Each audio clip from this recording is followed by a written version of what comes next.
अच्छा बच्चे, बिस्मिल्लाहिर्रहमानिर्रहीम। इंग्लिश फर्स्ट ईयर आपका जो बोर्ड की जानिब से आपको मॉडल पेपर भेजा गया है, उस मॉडल पेपर को सॉल्व करते हैं। इससे पिछले लेक्चर में मैं बता चुका हूँ कि आपके पास कहाँ कहाँ से क्या क्या चीज आएगी। ठीक है, जितना आपके पास जो जो नंबर का आइटम आ रहा है वो बता दिया गया है और उसमें से तकरीबन सारे ही लेक्चर हम लगा चुके हैं। अब ऐसा है कि मॉडल पेपर का आप ऑब्जेक्टिव देखें, इंपॉर्टेंट है, इसको समझें, इसको सीखें। इसी तरह की चीजें, इसी से रलती मिलती चीजें होंगी, 19-20 होगा, उसमें चीजों में ज्यादा फ्लक्चुएशन नहीं आएगी। इनको ज्यादा सीखिएगा, गौर कीजिएगा। एमसीक्यू नंबर 1 लिखता है, I would like dash cup of coffee and snacks and dash snack, use appropriate article from given. पहला ऑप्शन आपके पास आ और एन है, दूसरा ऑप्शन आपके पास आ और सम है, तीसरा ऑप्शन आपके पास एन और दा है, और चौथा ऑप्शन आपके पास आ और दा है। अब ऐसा है, लिखता है I would like a cup of coffee, I would like dash cup of coffee and dash snacks। यहां पे आपने अप्रोप्रिएट आर्टिकल्स लगाने हैं, कंफर्म आर्टिकल्स लगाने हैं। आर्टिकल के बारे में आपको पता है, ठीक है, उसका हमारा लेक्चर पार्ट्स ऑफ स्पीच में लगा हुआ है। आ और एन नहीं लग सकता। एक कॉमन कंसेप्ट बता रहा हूं, मेरी बात पे जरा गौर कीजिएगा। आ और एन, अगर मैं यहां पे आ लगाता तो बात समझ आती, लेकिन एन के साथ स्नैक्स नहीं जोड़ सकता, दैट मीन्स कि ये गलत है। ठीक है, आ और सम, फिर एन और आपके पास क्या आता है, दा, फिर आ और दा। आई would like a cup of coffee and the snacks, ये भी गलत है। आई वुड लाइक एन आ गया तो इसका मतलब ये बात गलत है। I would like a cup of coffee and some snacks. The reason is that because some is snacks is uncountable noun। uncountable noun के साथ हम हमेशा सम लगाते हैं। क्या लगाते हैं? बस ये चीज आप अपने माइंड में आपने रखनी है कि काउंटेबल नाउन नहीं है स्नैक्स। तो जब भी कप ऑफ कॉफी आएगा, I would like a cup of coffee and some snacks, that's the correct option. ठीक हो गया बच्चे, इन चीजों को समझिएगा। इसी से मिलती जुलती चीजें आपके पास वहां पे आएंगी। दैट मीन्स कि आपके पास जो पहला ऑप्शन है वो क्या है, आ और सम। ठीक हो गया। एमसीक्यू नंबर 2 लिखता है, success comes to some people easily. कामयाबी लोगों के पास, कुछ लोगों के पास बआसानी आ जाती है। The underline sentence is success. क्या आपके पास कहता है ये कौन सा नाउन है? Common noun, proper noun, material noun, abstract noun. आपको बताया आपकी फीलिंग्स, आपकी इमोशंस, ये चीजें किस में आती हैं? एब्स्ट्रैक्ट नाउन में। दैट मीन्स कि सक्सेस आपके पास कौन सा नाउन है? Abstract noun. ठीक हो गया।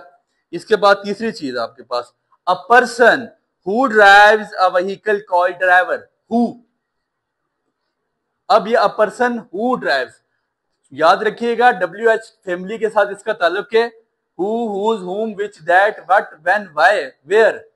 ये 9 किस्म के जो लोग अगर स्टार्ट में आ जाए जुमले के, अगर जुमले के स्टार्ट में आ जाए तो ये इंटेरोगेटिव प्रोनाउन है। कौन से? इंटेरोगेटिव। और अगर जुमले के दरमियान में आ जाए तो ये रिलेटिव प्रोनाउन है। अ पर्सन हु, जैसे God help those who help themselves, तो हु जब सेंटर में आ रहा है दैट मीन्स कि वो कौन सा प्रोनाउन है? रिलेटिव प्रोनाउन, जब सेंटर में आ जाए। और जब स्टार्ट में आएगा तो ये इंटेरोगेटिव प्रोनाउन है, याद रखिएगा। All refugees had left this area days ago। ago is an। अब एक कंसेप्ट तो आपके माइंड में आ जाना चाहिए, ago is an। उसने ऑप्शन आपको क्या दिए? Adjective, adverb, noun, pronoun. अब एक चीज तो समझ आ गई भाई, नाउन और प्रोनाउन तो हो नहीं सकता, उसने एन दे दिया, वो फंस गया। अब हमारे पास ऑप्शन 2 ही हैं, कौन कौन से? एडजेक्टिव और एडवर्ब। उसने हमें नाउन प्रोनाउन दे के फंस गया। अब उसने, हमें तो पता लग गया ना भाई, जो ऑप्शन होगा वो एन के साथ ही होगा, और एन के साथ तो आ जुड़ता है। ठीक है, दोनों के साथ। एडजेक्टिव तो क्या होता है? किसी की सिर्फ खामी, खूबी, अच्छाई, बुराई। तो दैट्स मीन कि यहां पे ऑप्शन क्या कंफर्म आ सकता है? एडवर्ब। ठीक हो गया बच्चे। The historical site was added dash the list of UNESCO UNESCO in 1980। The historical site was added dash the list. अब देखें, जब किसी लिस्ट में कोई चीज ऐड की जाती है तो वहां पे क्या लगता है? फॉर एडिशन टू का इस्तेमाल करते हैं। किसका इस्तेमाल करते हैं? तो जुमला कैसे बनेगा? The historical site was added to the list of UNESCO in 19। अब आपके पास फॉर है, फॉर का मतलब होता है के लिए, और इन भी है। बहुत सारे बच्चों के माइंड में आ रहा होगा इन, ठीक है सर, उसके अंदर अब इन एक जुमले में यूनेस्को इन 1980, अब एक दफा दो दफा इन कैसे आ जाएगा? ठीक है, तो यहां पे क्या ऑप्शन आपके पास है? टू। सीइंग हिम, बड़ा इंपॉर्टेंट बात है जी, इसमें आपने गौर करना है। इसमें बहुत लोगों को मसला होता है। यहां पे क्या कहता है? सीइंग हिम, उसे देखो, क्या करता है? ही ग्रीटेड हिम, उसे देखो, उसने उसको सलाम किया। सीइंग हिम, उसे देखो, उसने उसको। अब ये पूछा ये सीइंग क्या है? आप कह रहे हैं सर सीइंग देखना, मतलब नाउन, और जब वर्ब के आगे आईएनजी लगाने से नाउन बन जाए तो होता है जेरेंड, लेकिन ऐसा नहीं है, ऐसा नहीं है। ऑप्शन करेक्ट आपके पास मौजूद यहां पे जो ऑप्शन है, participle, gerund, infinitive, past participle. ठीक है, इन्फिनिटिव तो नहीं हो सकता, टू के बाद वर्ब की फर्स्ट फॉर्म नहीं लगी हुई। अब जेरेंड और पार्टिसिपल में से कोई होगा। जेरेंड आपको बताया नहीं है। नाउन अगर अकेला आ रहा हो, किसी चीज को क्वालिफाई कर रहा हो, अब हम कहते हैं स्मोकिंग इज गुड या स्मोकिंग इज बैड हैबिट, हम स्मोकिंग के बारे में बता रहे हैं, और ये आपके पास जेरेंड है, स्मोकिंग इज। अब सीइंग हिम, अब यहां पे ये हिम को क्वालिफाई कर रहा है, उसे देखो, उसे, ही ग्रेटेड हिम, उसका एक्शन हम देख रहे हैं। तो जब हम उसका एक्शन देखेंगे तो ये वर्ब के आगे आईएनजी लगाने से जब किसी की खूबी, खामी, अच्छाई, बुराई बन जाए तो वो पार्टिसिपल कहलाता है। वर्ब के आगे सी क्या है? वर्ब, देखना। वर्ब के आगे जब आईएनजी लगाने से किसी की खामी, खूबी, अच्छाई, बुराई बन जाए तो वो क्या कहलाता है? पार्टिसिपल। ठीक है, अब उसको क्वालिफाई कर रहा है, सीइंग हिम, उसे देखो, तो ये आप, ये उसका एडजेक्टिव है, उसकी सिफ्त बन रही है।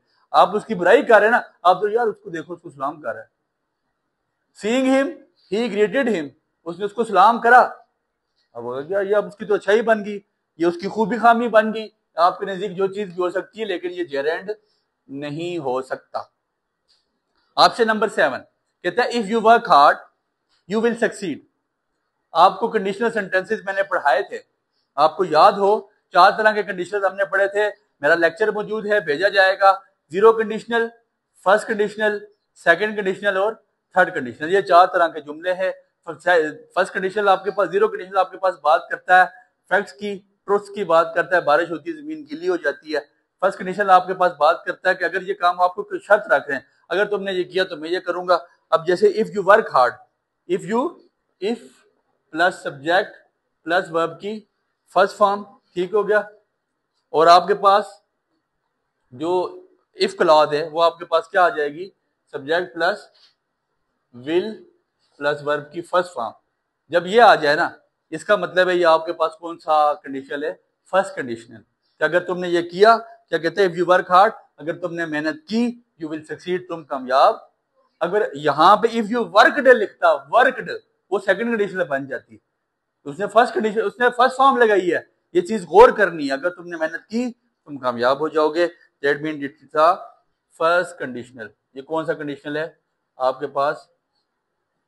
First conditional. फिर इसके बाद ऑप्शन एमसीक्यू नंबर 8 लिखता है sunshine after the rain, sunshine after rain, the poet of this poem is. एक आपको एमसीक्यू आएगा पोइट्स के नाम का। सनशाइन किसने लिखी है? Brenda Winders, William Wordsworth, John Keats, William Shakespeare. तो किसने लिखी है? Brenda Winders. आपने याद रखनी है, 4-5 पोएम्स टोटल हैं, इनके पोएट्स के नाम लाजमी याद कर लें बच्चे। एक एमसीक्यू यहां से आएगा। Break break break, option number MCQ number 9। Break break break, break break break, बच्चे तुम भी देखो। Break break break, the repetition of verb break is. Break 3 दफा आया। मैंने बात बताई थी कि जब a good cook who cook cookies as much cookies as good cook cook cook cookies, ये क्या है? एलिट्रेशन। फिगर ऑफ स्पीच में क्या चीज है? एलिट्रेशन। किसी का, किसी एक वर्ड का having the same first consonant sound, consonant sound same है, ब्रेक ब्रेक ब्रेक, तो ये क्या कहलाता है आपके पास, एलिट्रेशन। एमसीक्यू नंबर 10 कहता है आई वॉज सो हंग्री, मैं बहुत भूखा था। I could have eaten a horse, मैं घोड़ा खा सकता था। यार जितने मर्जी भूखे हो तो आप घोड़ा तो फिर भी नहीं खा सकते। बात को बढ़ा चढ़ा के पेश किया जा रहा है, तो ऑप्शन आपके पास मौजूद है मेटाफर, ऑक्सीमोरॉन, हाइपरबोली, साइनेडोकी। तो आपके पास ऑप्शन क्या होगा, बढ़ा चढ़ा के पेश करना। जब किसी चीज को बढ़ा चढ़ा के पेश किया जाए तो उसे हाइपरबोली का नाम देते हैं। My son is as brave as a lion, तशबीह दी जा रही है, मेरा बेटा ऐसे बहादुर है जैसे कि शेर। तो तशबीह in English it is called simile, ठीक हो गया। और my son is a lion it is called metaphor, इसमें तशबीह नहीं इस्तारा लिया गया है, ठीक है, मेरे बेटा शेर है। इसके बाद the waves winked in the sunlight, शुआएं या आपकी लहरें क्या करती हैं, विंक्ड इन द सनलाइट, सूरज की रोशनी में आंखें मारती हैं, नहीं मारती ना। अब इंसानी क्वालिटी दी जा रही है उसको, जब इंसान की क्वालिटी दी जाए किसी बेजान चीज को तो उसको क्या कहते हैं, पर्सोनिफिकेशन। इट्स पर्सोनिफिके, ये पर्सोनिफिकेशन कहलाता है। इसके बाद एमसीक्यू नंबर 13 वो लिखता है she forgot to bring her umbrella, वो अपनी छतरी लाना भूल गई।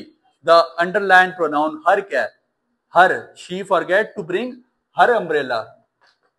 आपको बताया था शी का आपके पास ऑब्जेक्ट प्रोनाउन क्या है, हर, पोजेसिव डिटर्मिनर क्या है आपके पास, हर, और पोजेसिव प्रोनाउन भी हर आ जाता है, ठीक है। तो हर आपके पास यहाँ पे क्या, पोजेसिव प्रोनाउन, उसकी मलकियत शो कर रहा है, क्या शो कर रहा है, मलकियत, वो अपनी छतरी लाना भूल गई, ठीक है। तो हर अम्ब्रेला आपके पास हर क्या, कौन सा प्रोनाउन है यहाँ पे, पोजेसिव प्रोनाउन।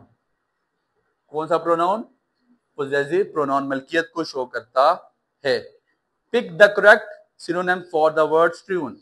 अच्छा, दो एमसीक्यूज आपके पास सिनो एंटो के होंगे, सिनो एंटोनिम के दो एमसीक्यूज या तीन होंगे, इससे ज्यादा नहीं होते। Pick the correct synonym for the word strewn. Option आपके पास मौजूद है कैसल, स्कैटर, शेक, वाइब्रेट। अब स्ट्यून का मतलब होता है बिखेरना, फैलाना, ठीक है। तो कैसल नहीं हो सकता, शेक हिलाना, वाइब्रेट वाइब्रेशन है। और स्कैटर, स्कैटर का क्या मतलब होता है, फैलाना, स्कैटरिंग हमने पढ़ा था, तो इसका आपके पास सिनो क्या बनेगा, स्कैटर। फिर इसके बाद the synonym of word caroling is sounds, spread out, gloomy, shoots, ठीक है, कैरोलिंग, ठीक है। कैरोलिंग का मतलब गुनगुनाना, तो दैट्स मीन कि यहाँ पे सिंगिंग तो नहीं लिखा हुआ, तो इसके नियर क्या साउंड बनता है, इसके नियर क्या वर्ड बनता है, साउंड्स, ठीक हो गया। फिर इसके बाद आपके पास क्या मौजूद है, एमसीक्यू नंबर 16 वो लिखता है basic elements of the story are, story के बेसिक एलिमेंट्स कितने होते हैं, ठीक है, 5। There are 5 basic elements of the story. किसी भी स्टोरी के आपके पास 5 बेसिक एलिमेंट्स होते हैं। Which of the following is an example of fact, एक एमसीक्यू ऐसा आएगा जो फैक्ट होगा। अब सुनिएगा जरा फैक्ट कैसे पता चल रहा है। एक आपके पास ऑप्शन है आई लाइक फ्लावर, सर आप फ्लावर को पसंद करते हैं, शायद मैं ना करता हूं, दैट मीन ये फैक्ट नहीं है। आई डिसलाइक चॉकलेट, आप डिसलाइक करते हैं, मैं शायद लाइक करता हूं, इसका मतलब इट्स नॉट अ फैक्ट। तीसरी बात, केट्स आर बेटर देन डॉग्स, बिल्लियां कुत्तों से अच्छी हैं, ये आप बोलते हैं ना, मैं शायद ना बोलता हूं। और चौथी चीज क्या है, the capital of Pakistan is Islamabad, it's a fact, ये फैक्ट है कि इस्लामाबाद पाकिस्तान का कैपिटल है। The capital of Pakistan is Islamabad, Islamabad. Option number 18, choose the word with correct spelling. अब एक आपके पास करेक्ट स्पेलिंग से भी आएगा, ठीक है। चिवलैरिक, क्या करेक्ट इसका मीनिंग क्या बनता है, चिवलेरिक, बहादुर, शिव CHI, कुछ शिवलैरिक भी पढ़ते हैं, CHIVALRIC, शिवलैरिक पढ़ें या चिवलैरिक पढ़ें आपकी मर्जी है। Option number 19, MCQ number 19, which one of the following set has a silent letter. ये एक आपके पास एमसीक्यू आएगा, सेकंड ईयर को भी दोनों टाइम आया था, एक टाइम आया था थंब, थंब अंगूठा, इसमें साइलेंट लेटर बी साइलेंट है। इसी तरह आपके पास ऑप्शन मौजूद है फ्लावर, फ्लावर में कोई ऑप्शन, कोई साइलेंट लेटर नहीं, पाउंड में कोई साइलेंट लेटर नहीं, टेबल में कोई साइलेंट लेटर नहीं है। लेकिन निमोनिया, निमोनिया के स्पेलिंग में पी आपके पास साइलेंट होता है, ये पिनोमोनिया नहीं होता बच्चे, निमोनिया, निमोनिया। ठीक हो गया। और option number 20 regular verb irregular verb का एक लेक्चर में लगा भी चुका हूं, मोस्ट इंपोर्टेंट लेक्चर था। लिखता है ही वेंट टू कॉलेज, वो कॉलेज गया। अब वेंट क्या है, ठीक है, वो पूछता है वेंट क्या है, रेगुलर वर्ब है, इररेगुलर वर्ब है, ऑक्सिलरी है, मोडल है। देखें याद रखिएगा, मैंने बताया था अगर किसी भी वर्ब के आगे उसकी सेकंड फॉर्म डी या ईडी लगाने से लगती है, किसी भी वर्ब के आगे उसकी सेकंड फॉर्म डी या ईडी लगाने से बन जाए तो वो आपके पास रेगुलर वर्ब होता है। वो कौन सा वर्ब होता है? लेकिन वेंट, गो की सेकंड फॉर्म वेंट और इसके अंदरूनी वॉवल में तब्दीली हो रही है, गो को अंदरूनी वॉवल्स को तोड़ के वेंट आ गया। ठीक है, जैसे ड्राइव, ड्रोव, ड्रिवन, ड्रोव बना अंदरूनी वॉवल्स को तोड़ के, जब अंदरूनी वॉवल्स को तोड़ के वर्ब में तब्दीली आ जाए, सेकंड फॉर्म बन जाए, वो स्ट्रॉन्ग वर्ब होते हैं और उनको क्या कहा जाता है? Irregular verb. These are called, those are called irregular verb। ये आपके पास करेक्ट ऑप्शंस थे, इसका आप स्क्रीनशॉट ले सकते हैं। ये आपका सारा ऑब्जेक्टिव है और इंशाल्लाह इस ऑब्जेक्टिव में यही चीजें होंगी, इसी तरह आपके पास ऑब्जेक्टिव आएगा। मजीद इसमें कोई इतनी ज्यादा फ्लक्चुएशन नहीं होने लगी है। दुआ में याद रखें। बहुत शुक्रिया।